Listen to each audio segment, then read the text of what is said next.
Tying into our career and technical education, we look at a different space here. We've entered into the art room. Our art room, with our teacher that we have, she's very talented and has many different licensures that helps her teach kind of a class within a class. To keep it on a simple manner, she might have art 1, 2, and 3 going on at the same time, where she's meeting various levels of student ability. And one can see from her classroom here that this might be more of a hands-on type area, maybe some traditional clay or paint. If you would move on down the other end of the classroom here, you can see where she could move into some graphic design, looking at the Macs that we have behind us, the computers.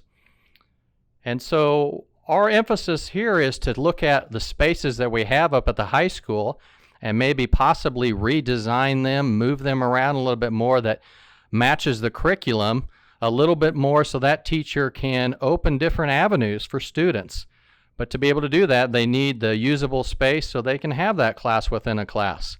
Being a smaller school that we are, we have to try to be creative and open different avenues for our kids, because we know every kid's going to go down a different pathway, and we'd like to give them as much exposure as possible. If you happen to have a student that's in a post-secondary field right now, you would know that it is quite costly to send them off to that training. However, the Kansas data says that 70% of the jobs in the near future, they're going to have some type of post-secondary environment.